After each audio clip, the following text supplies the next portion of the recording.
Yan na. Kaya, hindi lagi natin to. Padala to ni Melinda eh. 1,000. Baka tumaltik po. Electric fan mga tropa. 2,000. 3,000. 4,000. 5,000.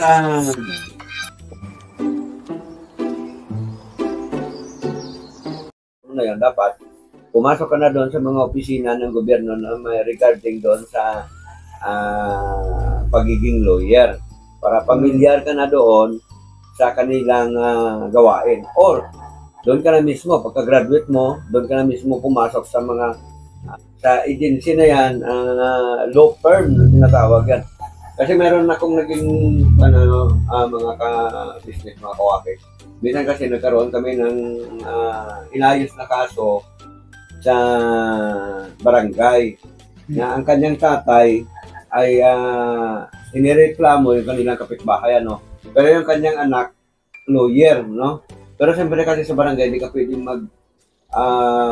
harap doon as a lawyer sa barangay, no. So sinamahan niya lang yung tatay niya.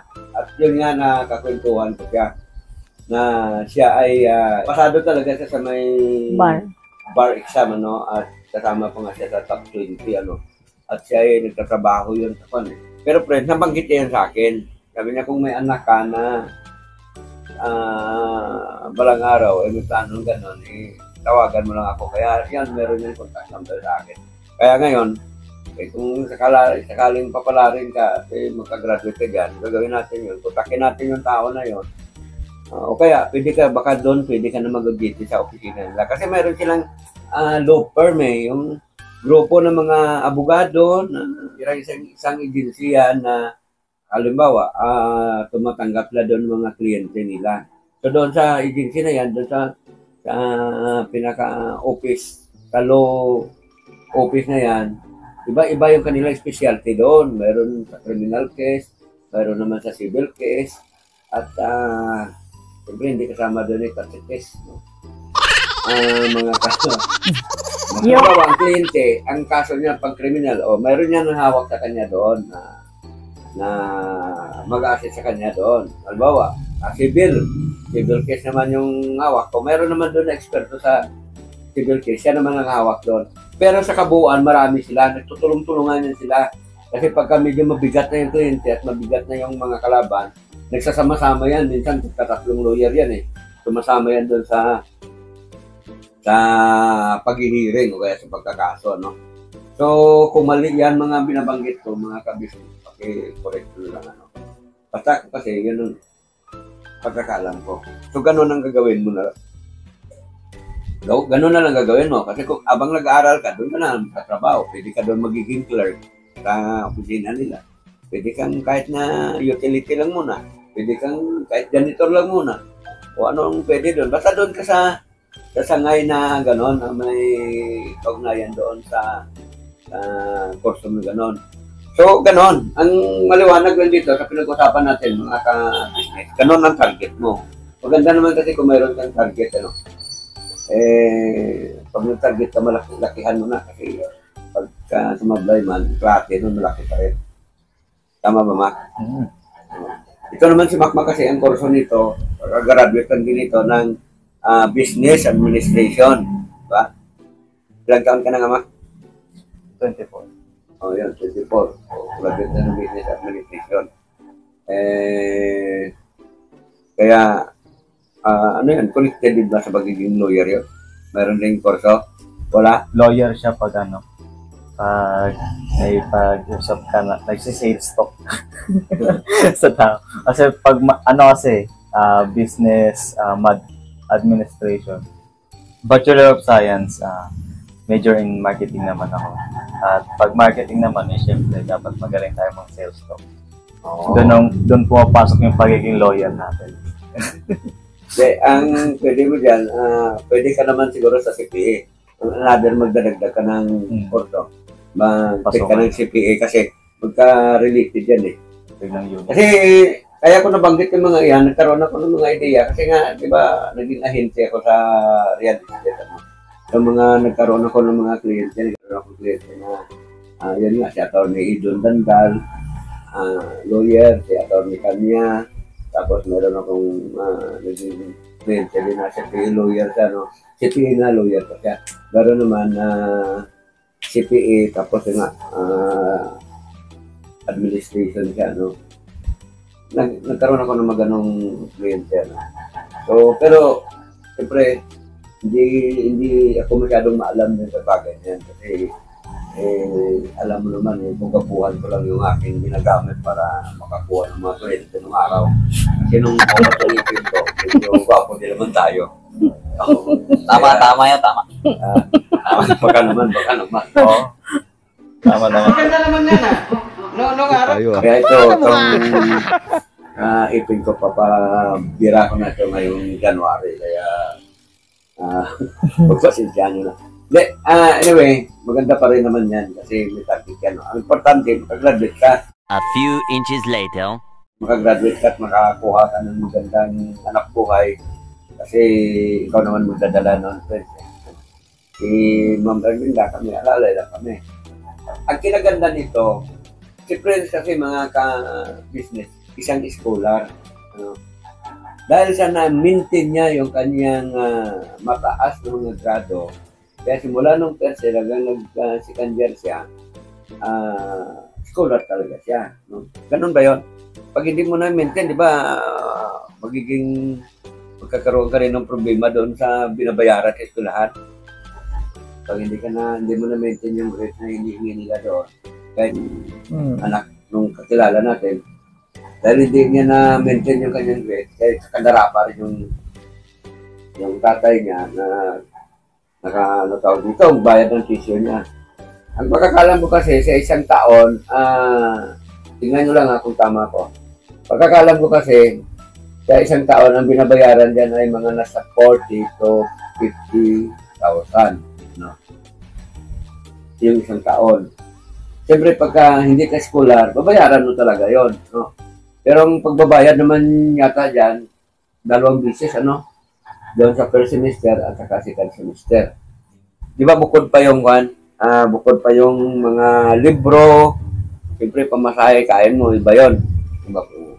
So sa kaso ni friend, wala na siyang binabayaran na tuition, mga ka-business, mga kawaki. Ang kailangan niya lang, pambili ng libro, kung kailangan ng libro, hindi naman lagi yun. Tapos siyempre yung panggastos niya araw-araw. Saka, di ba lagi nangihingi ng pang-project? Mga project. Napakarami nitong project itong mga ito kasi siyempre Subject. iba-ibang subject. Pero yun nga, iba-ibang subject. Bawat subject yan. At saka kapag minsan, pag nag-exam, di ba, meron din kayong binabayaran. 100 din yun sa nila. 100 piso? Kita mo. Kada exam. Ipin mga pag-scholar ka, mga kawaki, yung mga anak dyan, mga nanonood yan. Pag-scholar ka sa tuwing isang, ang babayaran mo lang 100 pesos. 100 pesos lang. Hindi kagaya nung hindi ka scholar na, halimbawa, yung isang semester mo ay babayaran ay 20,000. Tapos nakapag-partial pa lang ikaw ng 5,000 o kaya 10,000. Ibig sabihin nun, kailangan bayaran mo yung buong 20,000.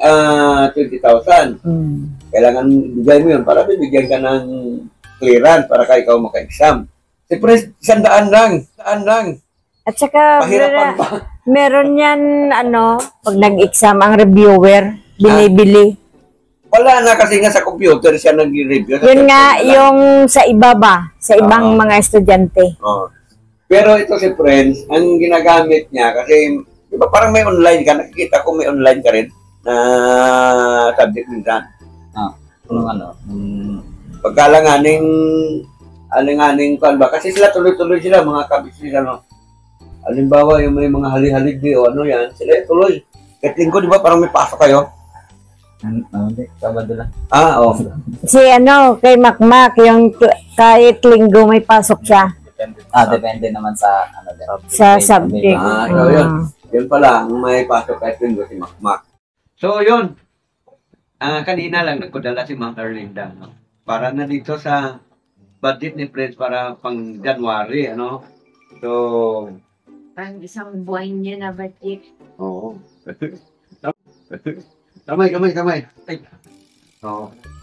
Yan na. Ay. Okay, bibilangin natin to. Padala to ni Ma'am Erlinda eh. 1,000. Baka tumalsik po. Electric fan 1,000. 2,000. 3,000. 4,000. 5,000. Pwede 5,000 na, 130 yata yun. Oo. Ngayon, ang bayad doon sa Gcash, nung kinuha ko sa Gcash, ay may bayad yun eh. 60. O ibawas mo yung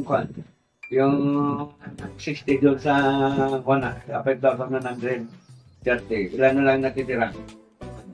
5,007. Oo, hindi pa tayo napahiya.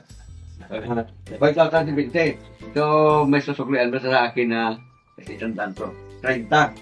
Di ba 5,130? Oo. May bayad doon sa 60. Ah, O buti nga 60 kasi yung iba, 5,100 yun eh. Yung may-ari ng Gcash doon, kakilala ko, kaya scout tayo doon, medyo malaki. So yan. Ngayon, ito, budget mo na ito sa isang buwan mo. Dito, wala pa naman po kasi wala pa naman po kaming pasok. Ipapatabi ko muna po ito. Na para pagdating ng napasok na kami, siya na yung mag-update ng Magka-budget. Yan ang mag-budget sa'yo ng panglinggo mo. Lingguhan ang bigay sa'yo kasi mahirap yung araw-araw eh. Diba? O ba ang linggo mo yung budget sa 1,000 o 1,000. Parang, kasi kung masa'yo yan, baka marami kang 6 o ano. Wala naman. baka hindi Baka nga- abutin ng isang buwan. Baka pag sa akin po ba, hindi mabawasan eh. Ay, gano'n. Yun o, ibigay ko na kayo. Kasi January 6 pa naman yung pasukan. Ayan. Salamat po ulit niya. No? Una-una po, Mabelinda. Maraming salamat po. Tama. Yun. Ang ginawa mong pagtulong sa kay friend, sa amin, maging sa ginagawa mong papadala ng mga budget para makapagkawang-gawa tayo ay malaking bagay din yun. Kasi mga kawaki, mga kapitnay, doon sa budget na pangkawang-gawa natin, siyempre, may mga video din ako doon na upload na galing din doon sa budget ni Ma'am Erlinda. Kasi pinag-hati natin yun, no? Yung iba nga, na ibahagi pa natin sa kay Kahimas, kasi si Kahimas na inalalayan natin. So, kung hindi naman kalabisan sa inyo, ako yung nakikiusap na maaari sana suportahan ko natin ng todo si Ma'am Erlinda para monetize siya. Kasi ang kanyang subscriber ngayon ay nasa 746, baka 750 na ngayon. No? So mayroon pa tayong hinahabol, kasi tumatakbo yan. No? Mayroon pa tayong hinahabol na 250 subscriber. Siyempre hindi tayo magpipix doon. Kailangan abot natin ng mga 1,100 kasi may nababawas din doon, no? Para sure ball bago itong kalagitnaan ng January makuha na natin yung sangkit. Para yung tatrabawin naman natin doon para sa channel ng mga Erlinda yung was hour na lang, no? Baka sabi ko nga sa kanya maging kay Kahima, sabi ko ka lang huwag lang tayo mawalan ng pag-asa dahil baka makasamba tayo sa bigla ng mga bayray. So, focus lang muna kami doon sa pagkakawang-gawa dito sa ating channel na Kagwang Official at saka kay Ma'am Erlinda Official at saka kay Kahima TV. Siyempre, nandun na rin yung ating kapatid ko sa Negros, si Apil TV Official Vlog. At si Ernie, ilan pa na yung nagsisimula walang, no? At saka siyempre, supportan po natin yung ating bagong mga kapatid. Wala na? Wala na. Dahil yung iba ay kasunod naman. So yun mga kawaki, mga kabisnes. Lagi po natin pakatandaan na ang kalusugan ay kayamanan. Never say goodbye. Tomorrow is another day. Bira. Bira. Ayi. Yay!